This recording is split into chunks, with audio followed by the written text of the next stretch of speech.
audio. Productora, script, plaqueta. Aquí, ¿no? ¿Me ven los Sí. tres? ¿Los dos? Sí. Cámara, Listo, corre. sonido. Capítulo 10, entrevista Ramiro, toma 3. Ya. Vamos otra vez en 3, 2, 1, acción. Ramiro, ¿cómo y desde ay, por qué? Ya, tranquilo. Ya, vamos. 3, 2, 1, acción. Ramiro, ¿cómo y desde cuándo apareció la posverdad?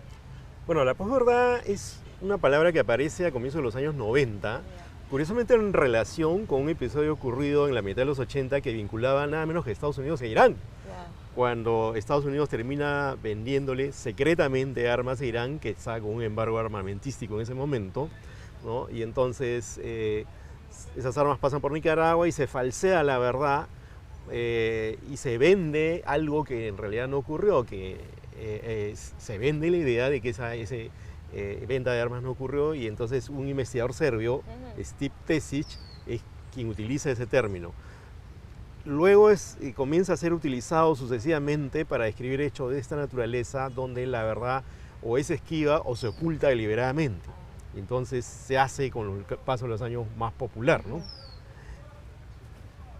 Ya. Ah, cosa te tenía que preguntar. Ya, claro, ahora tienes que mandar acerca de cómo desde ese caso... ¿De nuevo o está bien? No, esto está bien. Ahora la pregunta es, desde entonces hasta hoy, de ese caso de los 90 hasta hoy, ¿cómo ha evolucionado la posverdad? Lo tengo que mirar así. No sé. Ya, ya. Vamos en 3, 2, 1, acción. ¿Y cómo crees que ha evolucionado la posverdad desde ese entonces hasta estos años? Bueno, el término se ha hecho más popular, pero sobre todo se ha hecho popular en los últimos años a partir de la aparición y el auge de las redes sociales, ¿no? Sí. Es decir, no es que antes no existía, y muy probablemente, con seguridad, en realidad existió a lo largo de la historia episodios en los cuales la verdad se ocultaba y se asumía como real algo que en verdad no había ocurrido. Eso, por ejemplo, ocurrió con mucha intensidad en la época de los nazis, ¿no? Pero cuando aparecen las redes sociales es mucho más fácil hacer transitar hechos vía el circuito informático que son falsos, que en realidad no han ocurrido o son distorsionados, y que hacen que mucha gente crea cosas Que no son. que no ocurrieron, y que además alimentan su emotividad y lo que ellos creen, que eso es lo grave, digamos, es decir, te crees cosas que quieres creer. Perfecto, sin cortar, ahora hablemos de cómo se diferencia el concepto de posverdad con la desinformación. ¿Sí? Vamos en 3, 2, 1. Vamos en 3, 2. Relájate, Nadia. ¿Sí? O recuéstate un poquito. O sea, Ah, ay, que si me recuestas más. No importa. Ahora, pero no, ¿está bien que primero aparezca así y luego así? ¿O? Ya, ok. Vamos, entonces, Ya. ¿cómo se diferencia de la posverdad? Imagínate que eres mi alumno y me estás haciendo una pregunta, ¿ya? Sí, Que te estoy explicando. Ya. Vamos, Nadia, en 3, 2, 1, acción. ¿Y qué diferencia hay entre la desinformación y la posverdad? Bueno, son términos vinculados, ¿no? La desinformación es toda esa estrategia para, como la propia palabra dice, desinformar, es decir, presentar hechos falsos o presentar hechos a medias. Y la posverdad es, en cierto modo, una consecuencia de eso, porque a partir de la desinformación se asume que hay ciertos hechos que ocurrieron tal como te los han contado, o ciertos hechos que ni siquiera ocurrieron, pero tú crees que ocurrieron.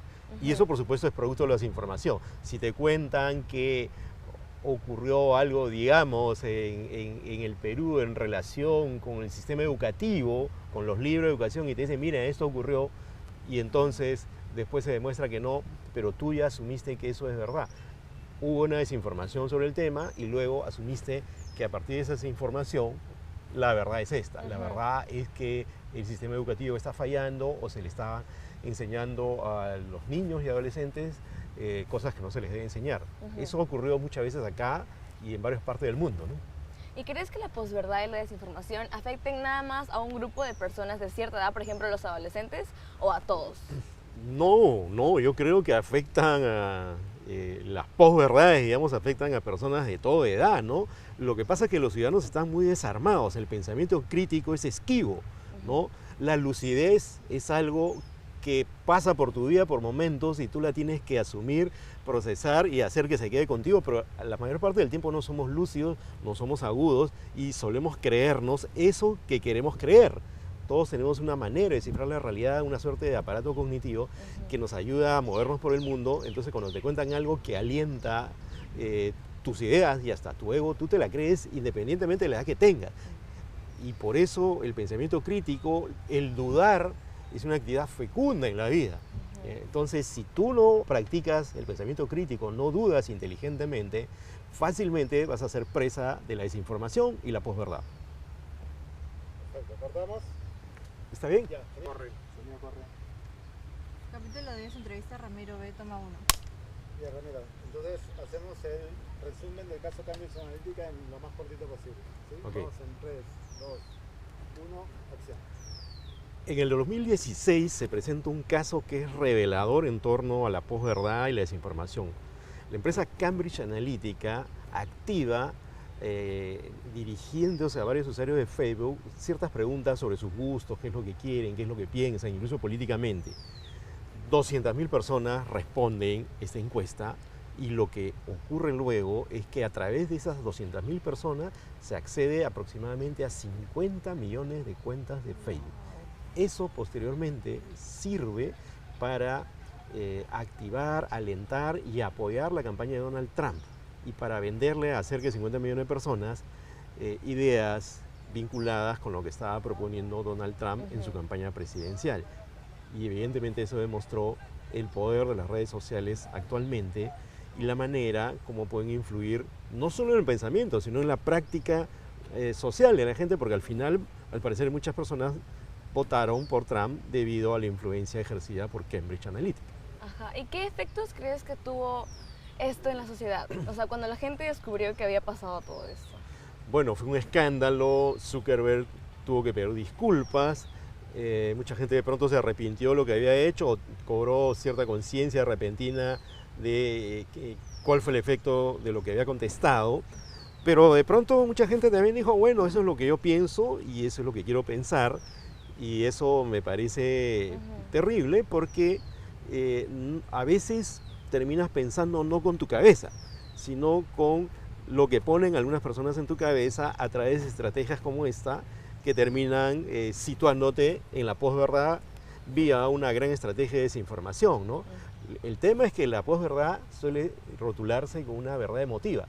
¿Y esa verdad emotiva qué significa? Significa que tú estás creyendo también lo que quieres creer, o sea, lo que te llena de emoción, lo que de alguna manera masajea tu ego y dice, ya, tengo razón, yo estaba en lo cierto, pero no necesariamente es así. La realidad de pronto es otra, ¿no? Sí. Sin cortar. Ahora te pido, ¿podemos hacer una mención específica a cómo al principio Zuckerberg intentó deslindarse de la... Porque ya lo que sí es que dice, Facebook dice que no puede verificar si los candidatos electorales dan información falsa a través de su plataforma. ¿Esto lo podrías mencionar de alguna forma? Mencionar que... Claro, durante el caso cuando se destapó, la reacción de Facebook fue decir, no, nosotros no podemos verificar si los candidatos están dando información falsa a través de nuestra plataforma. Ya. Fue la reacción inicial, ¿no? Ya. Solo mencionar eso. Yo lo menciono nada más, Sí. no lo comento. No, o sea, No le pregunto. pregúntale, Ah, ya. ¿cuál fue la reacción? ¿Y Facebook tomó medidas al respecto? Ya. Y al principio Y no. yo digo, bueno... Porque después mencionas que Zuckerberg pidió disculpas, Sí. ¿no? Pero antes de eso, la primera reacción fue, nosotros no podemos hacernos cargo de lo que del uso que le den de nuestra plataforma los candidatos políticos. Ya. ¿Sí? Ok. Vamos en... Y solo esa respuesta cortita la necesito para después insertar a lo que viene después. Ya, ok. Vamos en 3, Dale. 2, 1, acción. ¿Y qué hizo Facebook cuando todo esto se hubo descubierto? Bueno, Facebook declaró que ellos no podían controlar lo que hacían sus usuarios en términos políticos a partir de ese tipo de estrategias o la información que recibían, ¿no? Lo cual fue una actitud prácticamente poco responsable frente al magno escándalo que había ocurrido con Cambridge Analytica, ¿no? Perfecto. Grabamos una vez más la pregunta, que se salió un poquito dura. Vamos en la pregunta nada más. ¿eh? 3, 2, 1, acción. ¿Y qué hizo Facebook cuando este caso fue descubierto? ¿Listo? Ya. Perfecto. Perdón. Ok. Listo. Vamos. Bien lejos, ¿no? ¿Son las campanas? Ya, vamos, Sí. Ya fueron tres. Ya. Cámaras corriendo, ¿verdad? Sonido. Capítulo 10, entrevista Ramiro C. Toma 1. vamos en 3, 2, 1, acción. ¿Y cómo se aplica la desinformación en el Perú ahora? ¿Qué ha cambiado? Bueno, como hemos visto en el pasado, esta desinformación venía con una estrategia dirigida o monitoreada por algunos grandes medios, cooptados en ese momento políticamente para distribuir falsas verdades como Sarah Helen, la Virgen que llora. Ahora eso no ocurre, pero ahora hay un ingrediente que hace mucho más fácil difundir noticias falsas y crear posverdad, que son las redes sociales y básicamente el WhatsApp en los últimos años, ¿no? En las elecciones de 2011, en las del 2016, hizo un clásico que antes de la fecha final, la segunda vuelta, por lo general, aparecen misteriosos audios de alguien que dice: yo tengo un primo que está en la marina y dice que los barcos se están movilizando, empieza a correr el audio y muchas personas creen que es verdad, ¿no? El WhatsApp creo que es una de las redes sociales que ha tenido más incidencia en campañas políticas o en difundir noticias falsas, no solo políticamente. Han dado por muerto a Pepe Mujica, el expresidente de Uruguay, resulta que Luis Miguel está vivo y así, ¿no? Entonces... Juan Gabriel también. Juan Dicen que Gabriel. Juan Gabriel está vivo. Entonces, creo que me equivoqué porque... No, eso lo editamos, sí. Sí, pero Juan Gabriel, ¿no? Ya. Y así ya están dando por vivo al expresidente Alan García. Entonces, creo que eso es una consecuencia de estos circuitos más grandes, ¿no? Que hacen que la desinformación tenga un terreno mucho más propicio para establecer posverdades que mucha gente asume como la realidad o lo cierto. Perfecto, Ya. vamos. Corre, Sonia, corre. Capítulo 10, entrevista Ramiro D.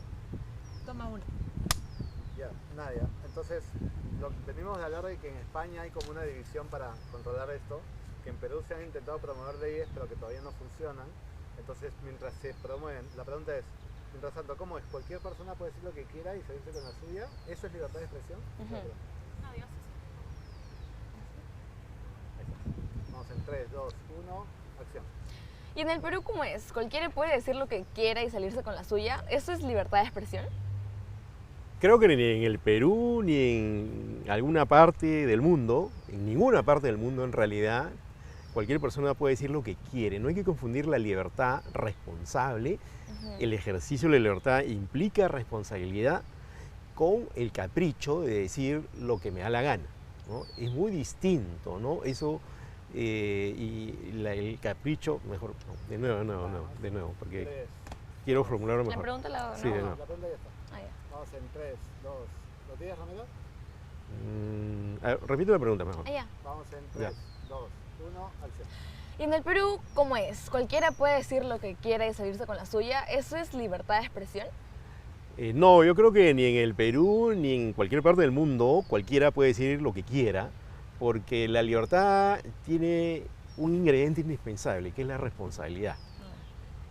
Uno no puede decir lo que quiere porque tiene que tener una elaboración previa, tiene que tener responsabilidad, tiene que respetar los derechos de las personas, ¿no? Y tiene que respetar los hechos tal como fueron, ¿no? Siempre habrá interpretaciones, pero tú no puedes decir que un carro no chocó cuando sí chocó, ¿no? No puedes decir que algo ocurrió cuando no ocurrió, ¿no? No puedes decir que alguien dijo algo que no dijo. Entonces, cuando alguien ejerce la libertad para mentir, está siendo irresponsable con el ejercicio de la libertad. La libertad no puede ser simplemente un capricho, requiere madurez, requiere inteligencia y requiere responsabilidad personal y social, porque si no se crea este escenario de desinformación y de fake news y de posverdad como está ocurriendo actualmente. Es que sabes también qué es lo que pasa, que yo he visto gente que hace estas noticias falsas por broma, pero que en realidad hay gente que sí se las cree. Bueno, es que alguna gente incluso lo disfruta, ¿no? Hay hasta una cierta crueldad en eso, pero a veces se pueden afectar seriamente los derechos de las personas, ¿no? Y puede ocasionar, digamos, serias consecuencias a nivel político y social. Yo recuerdo que en los años 80, cuando no había redes sociales, corrió por una radio la noticia de que se estaba saliendo el mar en el Callao y mucha gente salió a la medianoche de sus casas y se fue a los parques. Y estoy hablando de los años 80, Yo era muy joven y recuerdo haber visto en la calle a gente acampando en los parques por algo que era completamente falso, ¿no? ¿Sí? Perfecto. Sin cortar. Ahora, acerca de, justamente tu pregunta es cualquiera puede salirse con la suya. ¿Qué pasa cuando hoy alguien difama a alguien a nivel legal, digamos? ¿Hay consecuencias o no? Bueno, yo no conozco la norma exacta, pero Ya. digo que sí es posible, ¿no? Sí, lo que sepas. Sí. Ya. Vamos en 3, 2, 1, acción. ¿Y en la actualidad hay consecuencias para alguien que difama a otra persona? Las normas en el Perú y en varios países establecen límites a lo que se dice en público y en algún caso incluso a lo que se dice en redes sociales, porque no se puede vulnerar el derecho de las personas, no se puede difamar gratuitamente a las personas. Eso no hay que confundirlo con el vulnerar la libertad de expresión. La libertad en general es un bien preciado. La libertad de expresión es lo que yo estoy ejerciendo en este momento. La libertad de prensa es la libertad de expresión que pasa por el sistema mediático, pero siempre tiene que haber una cuota de responsabilidad y de fidelidad a la verdad de la mejor manera posible. Cuando uno miente, cuando se difama, cuando se altera la realidad y eso termina afectando el derecho a alguna persona, entonces la ley en varios países y en el Perú establece que se le ha difamado y entonces se puede seguir un proceso judicial. Es mejor evitar eso y por eso no solo los periodistas, sino las personas que tienen voz pública, los políticos, por ejemplo, o algunos líderes de opinión, tienen que evitar caer en esos excesos y eso nuevamente implica una responsabilidad y una madurez social y personal que tristemente a veces no existe, pues, ¿no? O es muy pálida, escasa, ¿no? Perfecto, cortamos. Y una última cosa que me va a servir. Ya. ¿Sonido también? Sí.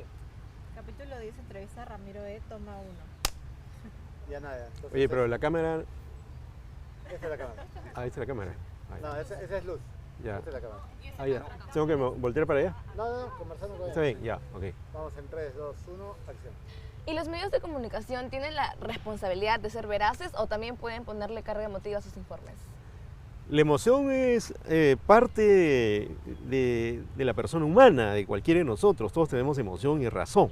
Lo que pasa es que hay que, a la hora de informar, lograr un equilibrio inteligente y sano, digamos, entre contar algo con cierta emoción, pero también con razón y sobre todo con un sentido de veracidad que no altere lo que ocurrió en verdad.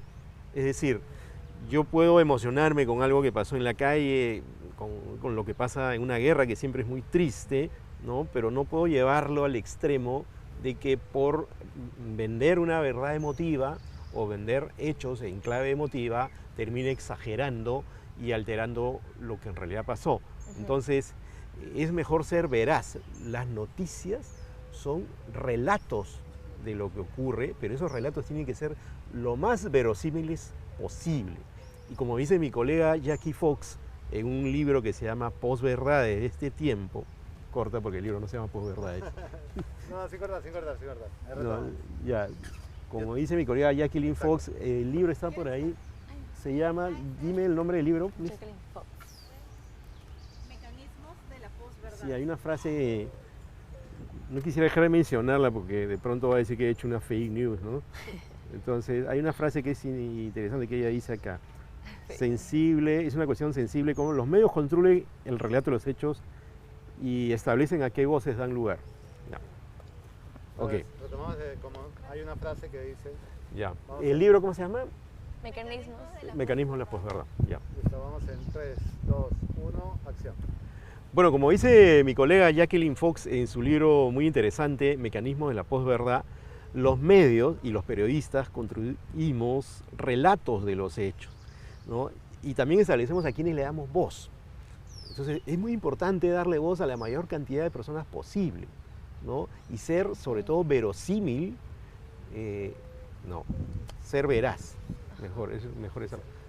Es importante, esta última parte, retoma ahí, es importante darle la voz a... Es importante por eso darle voz a la mayor cantidad de personas y ser veraces con lo que ocurrió, para no alterar la realidad y no contar fábulas en base a algo que de pronto fue un hecho más nimio, más mínimo. No, Ahí ya estoy floreando ya demasiado. No, está bien, tranquilo. ¿Está bien? Retoma ahí. A ver, y no contar fábulas, y no contar fábulas a partir de algo que ocurre. La imaginación, la fantasía, es propia del ser humano y tiene sus espacios en la vida social. Pero en materia informativa es mucho más recomendable ser lo más veraces posible.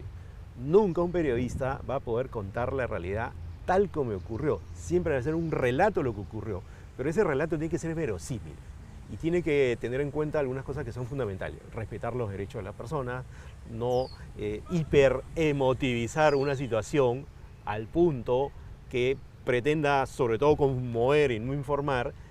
Y como dice Fernando Savater, un filósofo español, el periodista tiene que dirigirse al entendimiento de la persona. Eso creo que es algo que tenemos que promover los periodistas en el Perú y en todas partes del mundo. ¿Listo? Corte. ¿Terminó? Vamos. Muchas